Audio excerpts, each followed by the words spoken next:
A lot of the activity early on was convincing states that there was a pathway forward, then to do climate at the state level, to do it regionally. And then, lots of work by Acadia Center and other groups to establish state statutes to set these goals.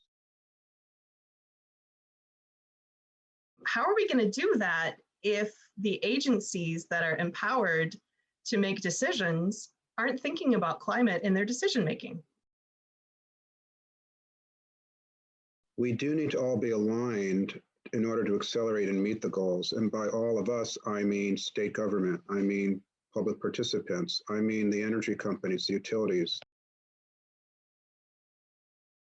In our old initiatives like energy efficiency that we've been a part of strengthening for years, but hasn't been as successful serving the most needy populations and the housing that's leaking the most and causing the most climate pollution in the Northeast.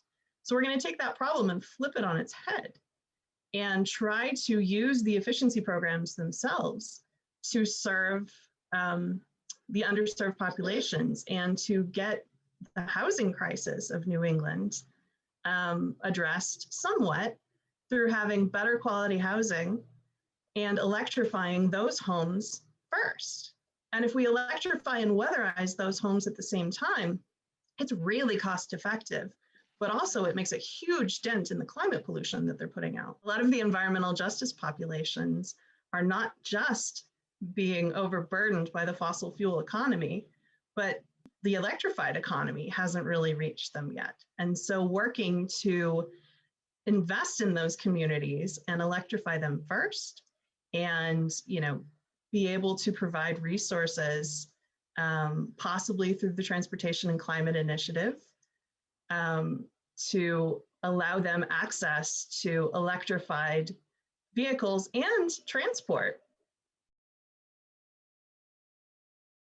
I think what's really fascinating about the situation that's occurred with the social trends and awareness and the tragedies that have existed in the pandemic is that we're learning more and we're having more listening opportunities to hear about how our work can evolve.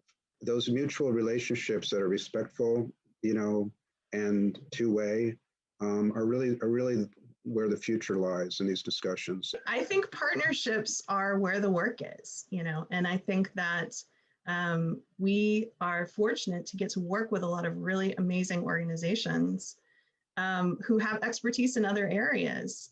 And we can bring to bear our own special sauce of having the data and analytical capabilities to be able to make really persuasive messages and work together in coalition to get really ambitious ideas sold to decision makers and be really persuasive.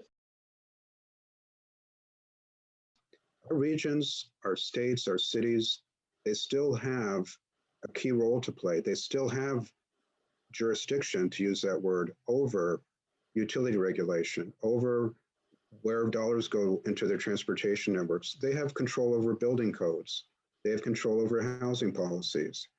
And there's a really important opportunity for federal investments to come into our states and regions and cities that are aligned with what the states and cities and regions need to do and can honor and recommend and make sure that there's a good alignment with those policies.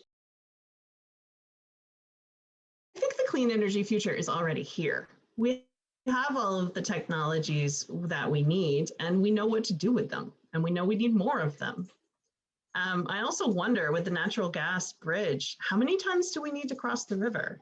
Like, the bridge is intended to get us to where renewables can actually carry the grid and can support all of the electrified transportation and buildings that we want to have on the grid. Climate change and the climate crisis is probably the existential crisis of my generation. But even though these are really, really big problems, I'm excited to get to work on big solutions with really smart, committed, awesome people. So I better get to work. We better get to work.